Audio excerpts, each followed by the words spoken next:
nós estamos com uma série de mensagens que chama Oração com Propósito.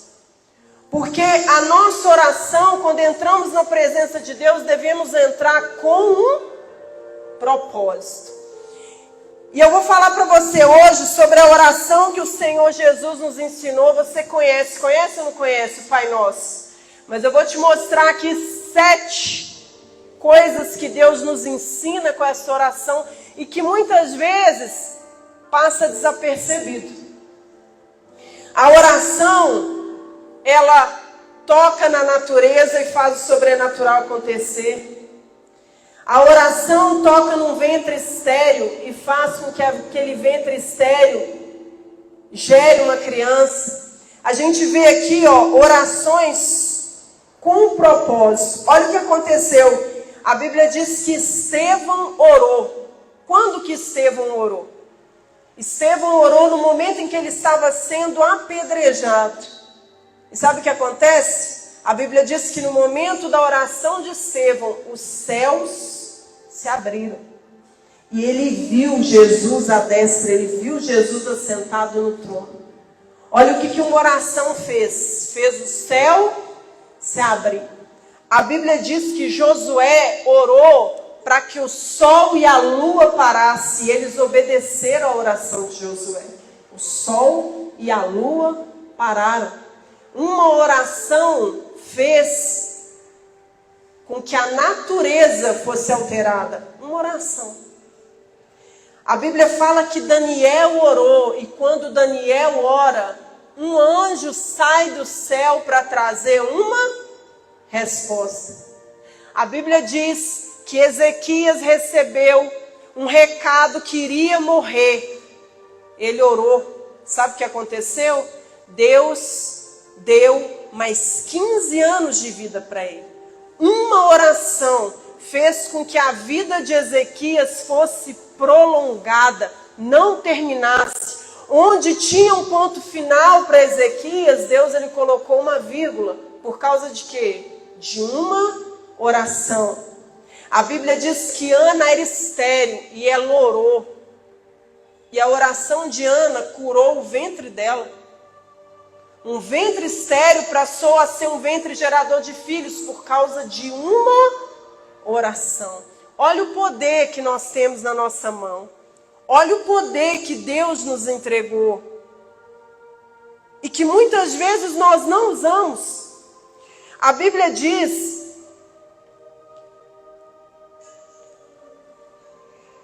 que Gideão orou pedindo a Deus um sinal. Se aquilo era da vontade de Deus ou não. E Deus respondeu a oração mostrando esse sinal. Quantas vezes na nossa vida tudo que a gente precisa é de um sinal de Deus. Para ir, para não ir, para fazer, para não fazer. E isso muda tudo na nossa vida. Às vezes a gente perde 10 anos por falta de uma direção de Deus. A gente perde 5 anos por causa de uma direção que nós não buscamos. E às vezes tem pessoas que perdem 30, 50. Quem está entendendo? Quando a gente entende que colocando um propósito na nossa oração, a gente alcança uma resposta, a gente não ora mais de qualquer maneira. No momento em que você dobra o seu joelho para orar, no lugar em que você ora, abre-se uma porta para o mundo espiritual naquele lugar. Abre-se uma porta entre a terra e o céu. A Bíblia diz que Jacó, ele viu anjos subindo e descendo numa escada, no lugar em que ele orou. E ele disse, esse lugar aqui é santo, é a porta do céu. Como é que a gente abre então a porta do céu? Tem uma chave que abre a porta do céu. Como é o nome da chave? Oração. Assim como tem pessoas que abrem as portas do inferno, quando declaram maldições, você já viu que tem pessoas que de manhã já começam o dia falando coisas terríveis, A pessoa já vai abrindo as portas do inferno sobre a vida dela. O crente com a oração, ele abre a porta do céu para a vida dele. Quando você ora, você está abrindo a porta do céu, porque o anjo, ele vai subir para levar o que você está pedindo e vai descer para trazer a resposta, amém? Só que tudo isso a gente não consegue ver. E por que a gente tem que crer? Porque o que mantém a gente confiante quando a gente não está vendo nada é essa certeza. Semana passada eu falei disso, de que somos ouvidos. Hebreus 10, 22. Eu tenho que entrar na presença de Deus com a certeza que Ele está me ouvindo. Se eu tenho certeza que Ele me ouviu, eu sei que a minha oração, a nossa oração é como uma chuva. Você já viu? As nuvens, elas vão sendo o quê? Carregadas, não é? De água, até que chove. A nossa oração vai carregando o mundo espiritual. A nossa oração vai carregando, vai carregando. Aparentemente não está chovendo. Aparentemente está tudo seco, está calor, não está acontecendo nada. Mas a nossa oração está carregando o mundo espiritual. Está carregando o mundo espiritual. No momento em que vier a chuva, você vai colher tudo aquilo que você plantou, amém? Só que a Bíblia diz que a gente não pode se cansar de fazer o bem, porque senão a gente perde tudo que a gente plantou. Porque a Bíblia diz assim, ó: e não vos canseis de fazer o bem. Não vos canseis, porque a seu tempo você vai colher, se você não desfalecer. A gente não pode abandonar as sementes que a gente plantou, porque a gente não está vendo nada. A gente não pode abandonar aquela oração, porque aparentemente não está acontecendo nada. Quem está entendendo isso aqui? Lucas 11 é a mensagem que nós vamos ler hoje. Lucas capítulo 11. E antes de ler, nós vamos orar para que o Espírito Santo ele abra o nosso entendimento, amém? Pai, em nome de Jesus, que nessa noite o nosso entendimento seja aberto, porque é o Senhor que abre o nosso entendimento. Para que essa mensagem ela venha a ser plantada no nosso coração, Pai, e ela dê frutos. Para que essa mensagem, Senhor, ela não seja roubada pelo inimigo, mas que ela dê frutos. Amém? Uma oração tirou Lázaro de dentro do túmulo. Uma oração fez com que a vida de Ezequias fosse prolongada, venceu a doença. E aqui na oração que Jesus nos ensinou, existem 7 coisas que nós temos que ter consciência quando entramos na presença de Deus para fazer uma oração. Por que nós estamos falando de oração com propósito? Qual foi o propósito da oração de Ezequias? Senhor, eu não quero morrer, eu quero viver. Me dá mais tempo de vida. A oração dele tinha um propósito. Qual o propósito? Que Deus aumentasse os dias dele. Qual que foi a oração de Ana? Senhor, eu quero um filho. A oração dela tinha um propósito? Tinha. Era um filho. Qual foi o propósito da oração de Gideão? Certeza de que aquilo era da vontade de Deus para a vida dele, porque ele não queria fazer nada que Deus não estivesse pedindo. Por que eu estou falando disso para você? Qual é a sua oração hoje? Qual a oração específica você precisa fazer hoje? Porque a gente vê aqui que as orações respondidas eram orações específicas. Uma oração para a cura de uma doença, uma oração para um ventre estéril tornar um ventre gerador, uma oração para que a morte não chegasse, uma oração para que uma resposta viesse. Deus hoje ele está dizendo para você, qual o propósito da sua oração? A gente não pode entrar na presença de Deus sem saber o que a gente quer. Quem está entendendo? A gente tem que entrar na presença de Deus com propósito. E aqui na oração a oração do Pai Nosso diz assim: uma certa feita estava Jesus orando em certo lugar. Quando terminou, um dos seus discípulos lhe pediu: Senhor, ensina-nos a orar, como também João ensinou a seus discípulos. Então, Jesus os ensinou. Olha só, o Senhor Jesus nos ensinando.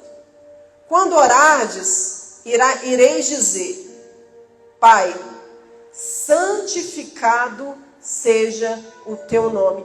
Quando é que eu santifico Deus na minha oração? Quando eu tenho certeza que Ele está presente. Ele só é santificado por alguém que está diante dele e acredita na presença dele. Então, como que eu santifico o Senhor, tendo certeza de que Ele está me ouvindo? Quantas vezes a gente ora sem ter a consciência de que a gente precisa estar orando com a nossa mente ali, crendo que Deus está ali? Então eu santifico o Senhor quando eu tenho certeza que Ele está presente, quando eu tenho certeza que Ele me ouve. E aí aqui diz assim: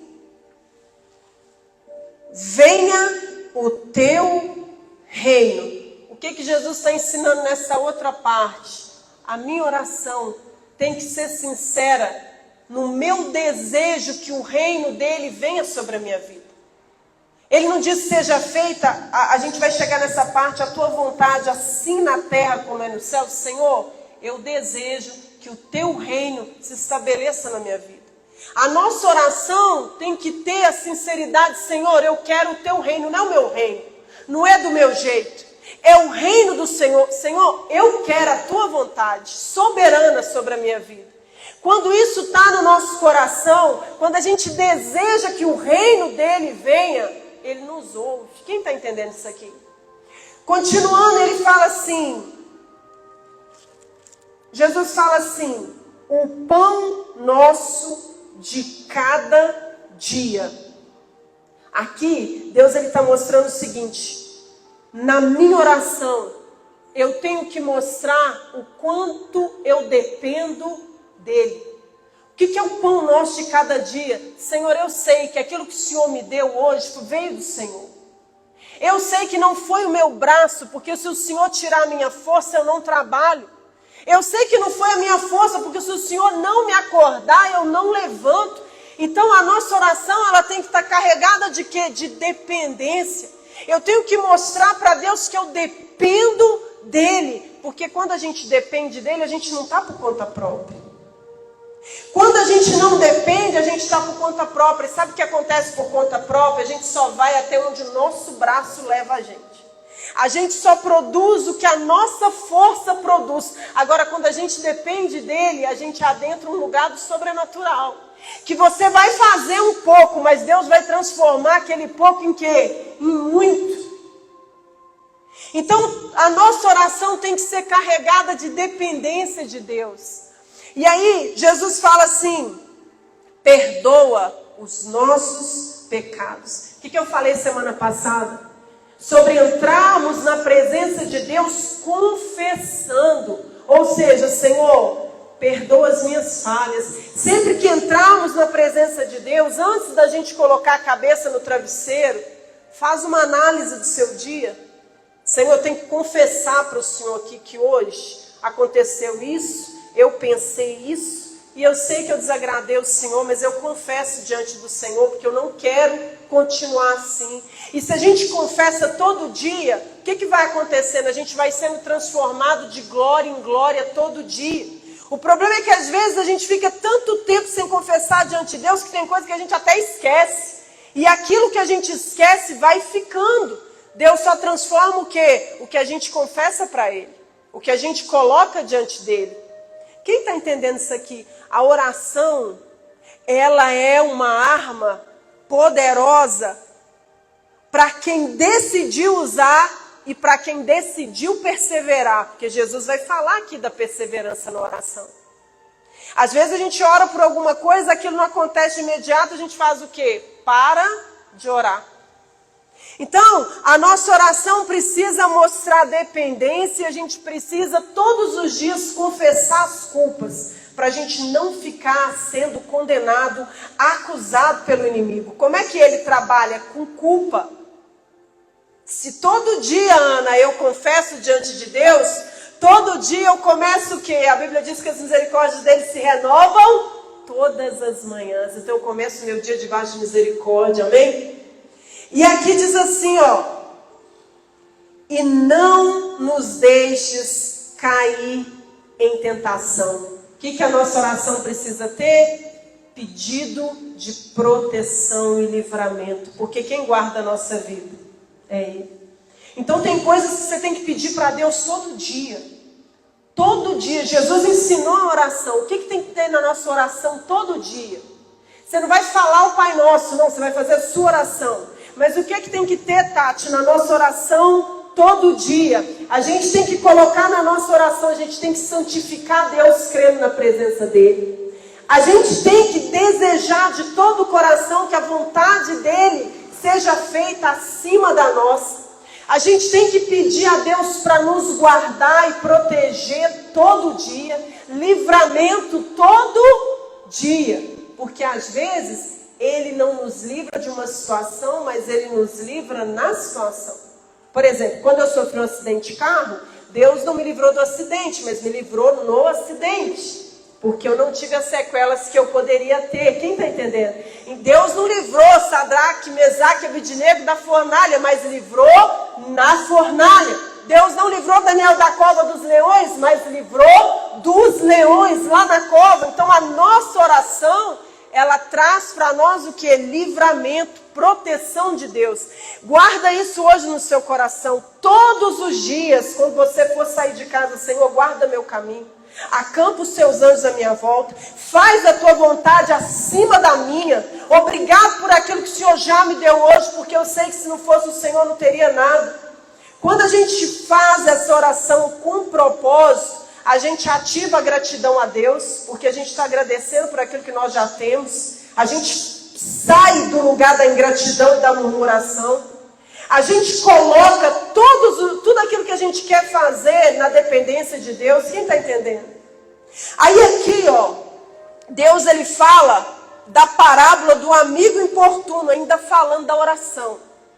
E aí olha o que diz aqui. Disse-lhes ainda Jesus: qual dentre vós, tendo um amigo, e este for lhe procurar meia-noite e lhe disser: amigo, empresta-me 3 pães, pois meu amigo chegando de viagem procurou-me e eu nada tenho a lhe oferecer. E o outro responda lá de dentro: não me importunes, a porta já está fechada e os meus filhos comigo também já estão deitados. Não posso levantar-me para te dar. Olha o que Jesus fala no versículo 8. Digo-vos que se não se levantar para dar-lhes por ser amigo, todavia o fará pela importunação e lhe dará tudo do que tiver necessidade. Olha aqui Jesus ensinando para mim e para você. A nossa oração, ela com um propósito deve ser perseverante até quando? Até a gente ver a resposta. Então, você está orando hoje, não aconteceu nada, você está orando há 3 meses. Todas as vezes que você for tentado a pensar, Deus não me ouviu, olha para o céu e pensa assim: o mundo espiritual está sendo carregado, como as nuvens estão sendo. Uma hora vai chover sobre a minha vida. Uma hora a chuva vai vir. Não é assim com a chuva? A nossa oração é isso. A nossa oração é a chuva que carrega o mundo espiritual. A gente não vê subir, mas a gente vai ver a hora que a chuva vir. Se a gente perseverar. E hoje, qual é a oração específica que você precisa fazer? Nós vemos aqui que Ezequias pediu uma cura. Ana pediu um filho. Abraão orou a Deus também pedindo um filho. A gente vê que nos momentos de necessidade, essas pessoas viveram o sobrenatural de Deus. Existem situações de necessidade que Deus permite na nossa vida, não é para humilhar a gente, é para a gente viver o sobrenatural. Porque não tem como, seu Charles, andar sobre o mar se não tiver o mar. Não tem como muralha cair se não tiver muralha.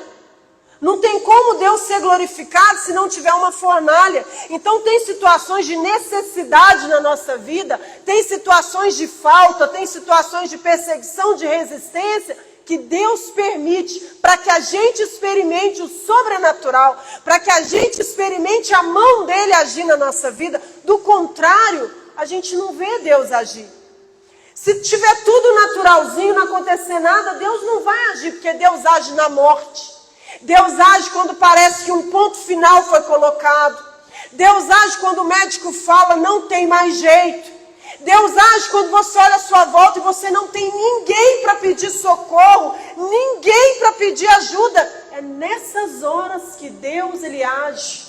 É nessas horas que a gente experimenta do sobrenatural de Deus. Então, se hoje você está vivendo uma situação que não tem saída, que não tem jeito, que parece que não vai mudar, Deus está convidando você para o sobrenatural.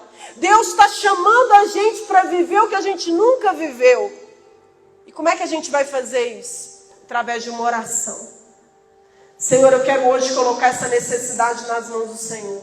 Eu quero hoje colocar isso nas mãos do Senhor. E eu sei que a mudança disso glorifica o Senhor na minha vida. Traz o Senhor para quem está à minha volta. Quem está entendendo isso aqui? Seja específico hoje na sua oração. Seja específico hoje naquilo que você vai apresentar para Deus, porque Ele está aqui, Ele te ouve. E a Bíblia diz aqui, eu não vou continuar lendo, mas aqui Ele fala, pedir e dar-se-vos-á. Ele quer entregar. Muitas vezes a gente não pede, sabe por quê? Porque a gente nem acredita mais que vai receber. Sabe por que a gente não pede mais? A gente pensa assim, mas para que eu vou falar isso? Eu já falei, não aconteceu, eu já pedi, nada mudou. E aí, quando a gente faz isso, o que a gente está fazendo? A gente está colocando Deus do tamanho da nossa situação. A gente está diminuindo Deus para a nossa circunstância. Quem está entendendo? Então Deus hoje está desafiando você a pedir o que você deixou de pedir, porque deixou de acreditar que ia acontecer. Deus está desafiando você hoje a orar por aquilo que você parou de orar, porque você parou de ver possibilidade de acontecer. É nesse lugar que Ele quer que você experimente o sobrenatural. É nesse lugar que Ele quer mostrar para você a grandeza dEle. Quem está entendendo isso aqui? Fica de pé então, em nome de Jesus, que nós vamos orar. E se você está aqui hoje e você diz, pastora, eu preciso de uma cura, ore por isso. Eu preciso de uma restauração no meu casamento, ore por isso. Eu preciso hoje de uma porta aberta para pagar as minhas dívidas, ore por isso. Eu preciso que Deus mude a mentalidade do meu marido, ore por isso. Eu preciso que Deus abra uma porta na minha vida financeira, ore por isso. Pastor, eu preciso hoje que a minha fé seja restaurada. Ore por isso. A Bíblia diz que um homem estava com um filho doente e disse assim para Jesus, me ajuda na minha falta de fé, Senhor. E aquele menino foi curado. Porque até quando falta fé, que a gente chega diante dele, ele transforma a falta em tudo que a gente precisa. Ele não pega 7 pães e multiplica. Ele pega o que é pouco e multiplica. Ele pega a pouca força e multiplica. Ele pega a pequena fé e multiplica. Ele pega tudo aquilo que a gente entrega para Ele, Ele multiplica, amém? Ele quer multiplicar suas forças. Ele quer multiplicar sua coragem. Ele quer multiplicar o seu ânimo. Mas você precisa entregar aquilo que você tem para Ele. Às vezes a gente fica segurando, sabe? Porque viver dentro do que a gente conhece é mais seguro. Confiar em Deus é correr risco. Confiar em Deus, seu Charles, é você declarar uma coisa para alguém e a pessoa olhar para você e falar assim, seu Charles está doido. Só que aquela declaração é você dizendo para Deus, Senhor, eu confio. E hoje quem duvida amanhã vai ver acontecer. Quem está entendendo? Deixa o Espírito Santo hoje ativar no seu coração aquilo que morreu por causa da circunstância, da condição. Deus, Ele não caminha de acordo com a nossa condição. Deus, Ele não caminha de acordo com a nossa capacidade. Na verdade, Ele nem conta com isso. Quanto menos condição e mais capacidade, maior é a glória dEle. Amém? Feche os seus olhos agora. Coloca as 2 mãos sobre os seus olhos. Pastor Gilson vai passar ungindo a sua mão, que já está sobre os seus olhos. Porque esse ambiente aqui é a porta do céu. Quando você saiu de casa para vir aqui hoje, você estava dizendo para o mundo espiritual, sabe o quê? Aquilo que tem valor eu priorizo. E dizer é uma coisa, fazer é outra. Quando você sai de casa e vem, você está dizendo, eu valorizo aquilo que é prioridade para mim. Estar na casa de Deus é prioridade para mim. E se é prioridade para você, se tem valor para você, você vai sair daqui com uma resposta de Deus hoje na sua vida. A palavra dele diz que onde nós oramos, uma porta do céu é aberta. Os anjos vêm para carregar, para levar as nossas orações e carregar o mundo espiritual com as nossas orações. Não é a minha oração, é a sua oração. Então comece a orar aí onde você está. Comece a orar, mas não fica com a boca fechada não. Porque quando você fala, você carrega o mundo espiritual da sua oração. Comece a orar aí onde você está, de forma específica. Deus já mostrou para você. Deus já mostrou para você. Ele já revelou o que você tem que orar. Ele já mostrou o propósito da sua oração hoje. Então faça essa oração. Porque Ele te ouve. Porque Ele ouve você. Porque Ele está aqui nesse lugar e Ele é santificado quando você crê que Ele te ouve.